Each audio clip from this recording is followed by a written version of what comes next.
Allah. Ada satu ungkapan dari Sayyidina Umar ibn Khattab radhiyallahu anhu.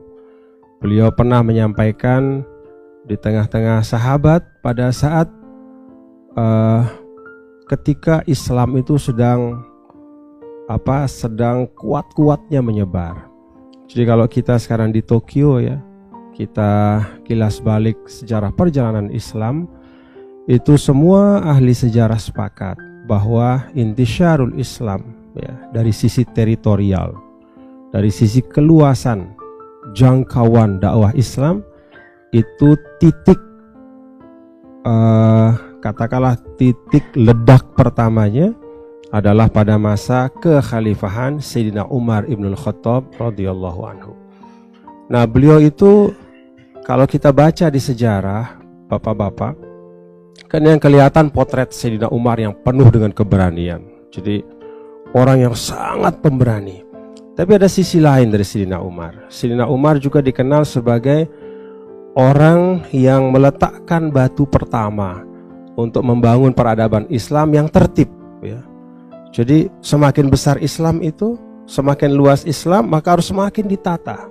Nah, salah satu dari pesan Sayyidina Umar kepada kita adalah apa yang beliau pernah sampaikan kepada orang-orang yang diutus oleh beliau berdakwah di seluruh penjuru tempat-tempat di mana Islam mulai berkembang.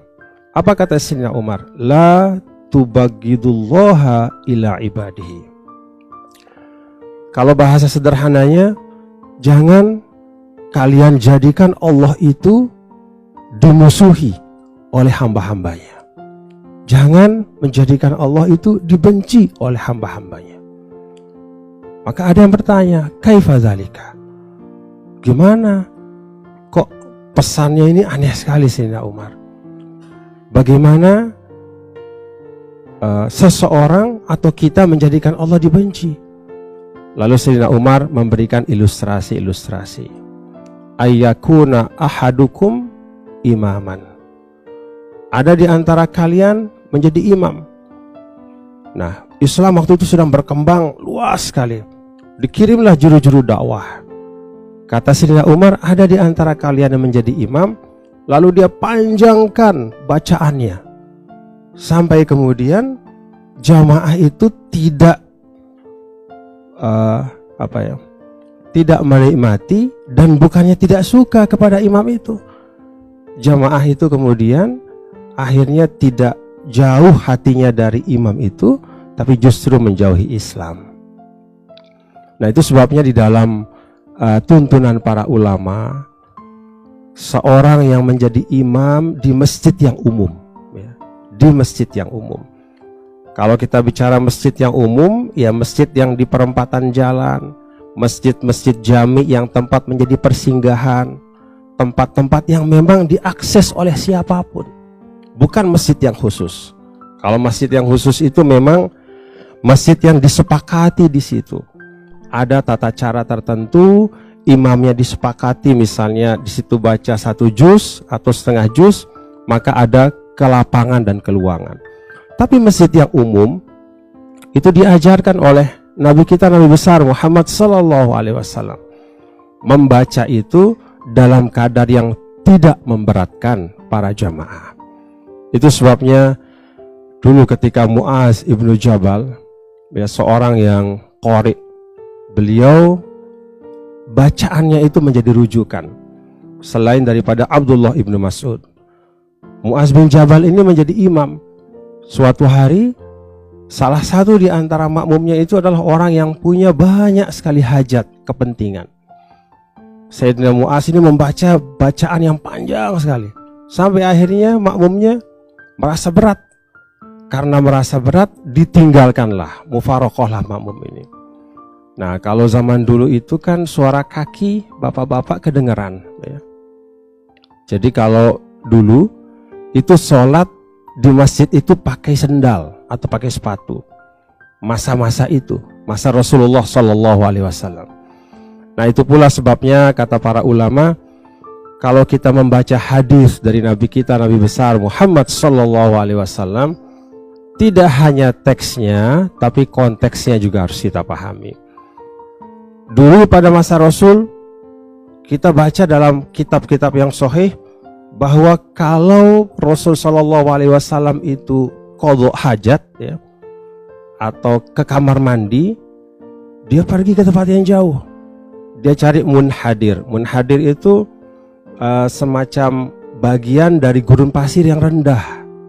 Jadi kalau kita ke situ nggak kelihatan sama orang. Dia lebih rendah daripada daripada bagian-bagian yang lain. Nah, begitu sampai munhadir, menunaikan hajatnya, lalu kemudian ditutupi, istinja, beliau kembali ke rumah. Semua orang Madinah seperti itu. Kenapa orang Madinah seperti itu? Yastakzirun, karena mereka merasa bahasa kita itu apa ya? Merasa jijik kalau ada kotoran dalam rumah. Jadi nggak ada WC dalam rumah. Dan itu ada dalam hadis-hadis sahih. Nah, kalau kita hanya baca teks dari hadis itu, kita akan cari taman di sini ya. Setiap orang kita akan cari, bukan di dalam rumahnya dia buang hajatnya, tapi cari tempat. Ya, mungkin tempatnya agak turun sedikit, yang agak tersembunyi di kebun-kebun, di taman-taman. Tapi kan bukan seperti itu. Nah, di sini bagian yang kata para ulama al-'adatu muhakkamatun. Jadi ada teks-teks hadis itu yang harus kita lihat dari konteks masa pada waktu itu. Sama seperti pergi ke masjid dan sholat dengan menggunakan sepatu atau sendal. Pada masa Rasul itu selalu pakai sendal. Ada satu kejadian di mana Rasul melepas sendalnya. Dan itu jadi pertanyaan para sahabat. Maka ketika selesai sholat ada yang bertanya, "Ya Rasulullah, kok Bapak lepas sendal sih?" Apa kata Rasul? "Saya dibisiki oleh Jibril bahwa ketika jalan ke sini sepatu saya itu menginjak najis, maka saya lepaskan." Jadi kalau di masjid sekarang kita ini kaidahnya adalah melepas sepatu, kalau pada masa Rasulullah Shallallahu Alaihi Wasallam kaidahnya ya pakai sepatu. Tapi itu bukan berarti ada orang datang ke masjid ini kemudian tiba-tiba masuk dari luar pakai sepatu lalu sholat dengan sepatu. Begitu diprotes, "Kenapa kok pakai sepatu?" Ya ini kan hadisnya, bahwa pada masa Rasul itu semua kalau sholat di masjid itu pakai sepatu. Gak bisa seperti itu. Nah, ini bagian-bagian, dua contoh kecil bahwa memahami tuntunan Rasulullah Shallallahu Alaihi Wasallam itu harus dengan konteksnya, selain dengan teks-teks yang bisa kita baca setiap saat. Nah, itu kalau di dalam keterangan para ulama, gabungan antara teks dan konteks itulah yang disebut dengan ilmu. Ya. Kalau teman-teman, sahabat melihat dalam ayat pertama yang turun kepada Nabi yang mulia Rasulullah Shallallahu Alaihi Wasallam, kita lihat kosakatanya di situ. Ada 5 ayat dari surah Al-Alaq. Kata apa yang paling banyak dalam 5 ayat itu? Coba bapak-bapak buka.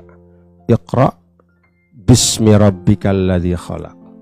Khalaqal insana min 'alaq. Iqra wa rabbukal akram alladzi 'allama bil qalam 'allamal insana ma lam ya'lam. Kata Rabb yang artinya Tuhan itu 2 kali disebut. Kata al-insan yang merupakan pelaksana tuntunan Tuhan itu 2 kali disebut. Tapi kata ilmu ya, dalam bentuk kata kerja yang lampau maupun yang sekarang sedang, kalau kata orang Arab fi'il madi dan fi'il mudhari itu 3 kali disebut. Jadi kalau kata ulama, kalau Anda mau tahu tingkat urgensi sesuatu itu di dalam Islam, maka lihatlah bagaimana Al-Quran membahasakannya. Jadi